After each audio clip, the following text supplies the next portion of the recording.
What's going on, guys? This is Epic Fox. I wanted to take some time today to show you a game that I've recently acquired, and it's from a series of games that I've always been very interested in, but unfortunately haven't had a chance to try one out until now, and that is the Flying Colors series. This down here is volume number 2, Serpents of the Seas, and it is about the naval battles of the American Revolutionary War and the War of 1812. It's designed and published by GMT. So, I've always been very interested and fascinated about naval warfare all through the ages, whether it's ancients, age of gunpowder and sail, or modern, or World War II, whatever it may be.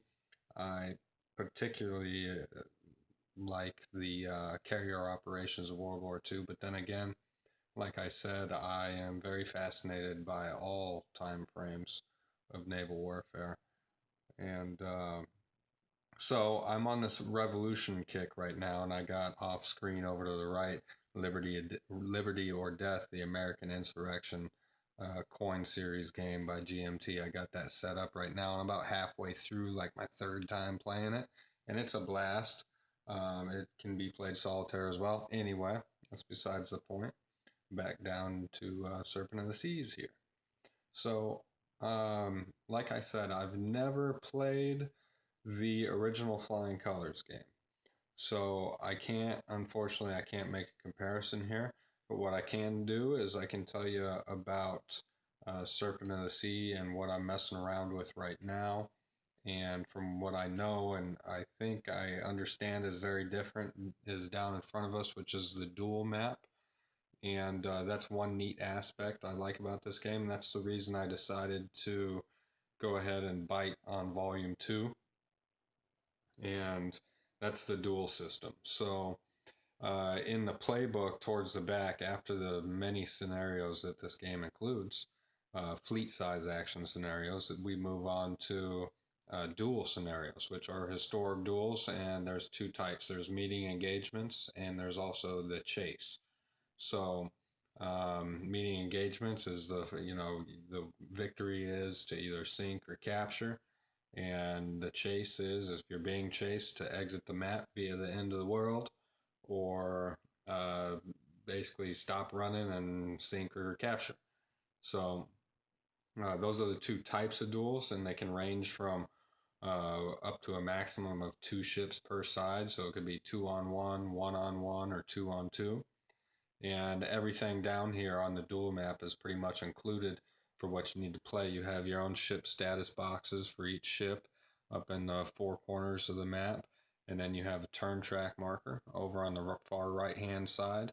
On the other side, on underneath of the GMT box, you have the large table chart with all your data information and your tables that you could possibly need. So there's a sequence of play down there, all your modifier trackers. There's um, examples of play down there. So it's very inclusive in this map board here.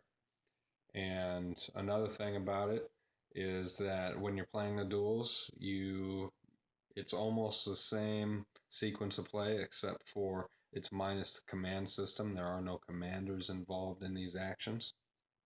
So it's a little bit more simplified sequence of play, not much. It's just minus one step, like I said. So it's still pretty much the exact same game, except on a much smaller scale than ever done before, from what I understand. Um, Now there are initiative and maneuver cards down here, and each side has their own deck. And after commands are declared, each player will draw their initiative card and play that, and that will grant the following initiative effects. And also, there's other special rules on those cards that would take effect in there as you play. So the duel map down here, you can see I've already set up a duel from the back of the playbook, and that involves the USS Constitution and then the HMS Java up there in the upper left. Now, according to the playbook, you have different setup areas. They're lettered. You have A, B, C, D, E, and then a star. And a star, if you're marked as deployment with an asterisk, that means you set up in the star and you are the attacker. And the other side will set up in whatever letter according to the deployment instructions. As the wind direction is determined, and in this particular scenario that we chose, the wind is blowing 4, so it's blowing down. So the Constitution is beating against the wind here on their approach to the Java, and the Java pretty much has full wind, so they're going to have some good options here. And so that's pretty much the setup of a duel system, how that works. I do look forward to actually giving you some reports on some duels here. But for the most part, I just wanted to show you guys some of the contents of the game itself. So I do have that still to show you. And obviously there is the rule book here. And the rule book is pretty short. It's going to be 22 pages, 23 if you include the index. And the ship duels contains about 2 pages of rules, and that's basically telling you to follow the same rules as before. And then you have a playbook, which is actually longer than the rule book. It's going to weigh in at 28 pages, and that does include examples of play, all your ship duel scenarios. So I will show you a couple examples here. So here is one example of a scenario, and that is the Cape Breton Islands, and that takes place on the 21st of July, 1781, and that is the British and the French. So, and these are fleet actions, but they're very small fleet actions if you'd even consider them fleet actions. There's some other larger ones in there as well with a higher number of ships, but it's to my understanding there's still nothing that's going to be like what you see in flying colors. You can see here's a larger one at Genesee River, 11th September 1813, and that's the British against the Americans. And you have some decent sized battle lines going on there.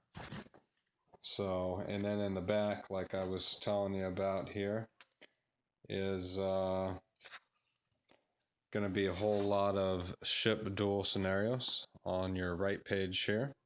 And you can see there's just an immense amount of different types of scenarios to do ship duels with, and this is not the only page, so it goes on further beyond that.